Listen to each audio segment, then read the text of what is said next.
All right, so if you want to get better speeds, you want to use an Ethernet cable. So I'm going to do the test without the Ethernet connection. Now I'm very close to my router, so you can see the speed. It's actually pretty good for network. I used to subscribe to 1,000 megas per second, so you can see it immediately went to 1,000 megas per second. So this Wi-Fi is basically fiber. But see, the upload speed is limited. So, let's say your iPad doesn't. Let's say your iPad has a problem with the network. Let's say if it has a problem with the network. So, this type of iPad has a Type C connection. So, you would need a Type C LAN adapter like this one here. These can be bought online or in store for around about $13. So, and then you want to plug in the Ethernet cable, as you can see it down here.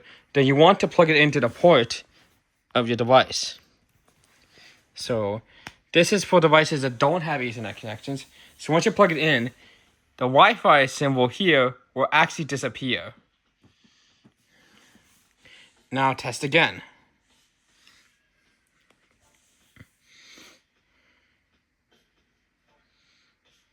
You can see the speeds are pretty much the same. Just this one is a 1,000 megabits per second Ethernet switch, but I think it's just limited to the port itself. But you can see here that we are getting a little bit of a downgraded signal, but this signal here is a lot more stable compared to Wi-Fi. And this you should only really use this if your Wi-Fi is really weak. Like if your apartment has wired Ethernet that's connected, and like it's one of the townhouse ones, and you're in a place where the internet is very, very weak, this can bridge the gap for the network. So, and always, whenever you're playing games on a computer, you always want to use Ethernet because it's the stable connections. Even when you're playing VR with the Meta Quest 3 or Meta Quest 2, it actually suggests you to use Ethernet.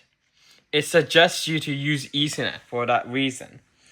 So, but you can see that it is a strong signal when you have this cable plugged into your iPad. So this is the iPad Pro 11th Gen, 11th inch 4th Gen. So this one I got from Target. You can get these from Amazon and eBay. They're not that expensive.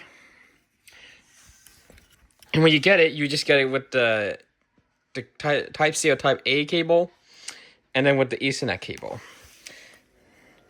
Now, some adapters have lights, some of them don't. This one does have status lights. Unfortunately, this one does not work on the Nintendo Switch, so you got to make sure you find one that's compatible with the Nintendo Switch, or else it's not going to work. So, and then of course when I took it out, it's Wi-Fi only. And of course, if you want to charge your iPad at the same time, you want to get an adapter that has a charging port. So we'll plug it in, and if you look at the status lights here, they're on. So this one does have USB 3. It's Thunderbolt, actually. Thunderbolt 4. But some Apple devices uses the Lightning connector. USB 3 ones may not work. You may need to use a USB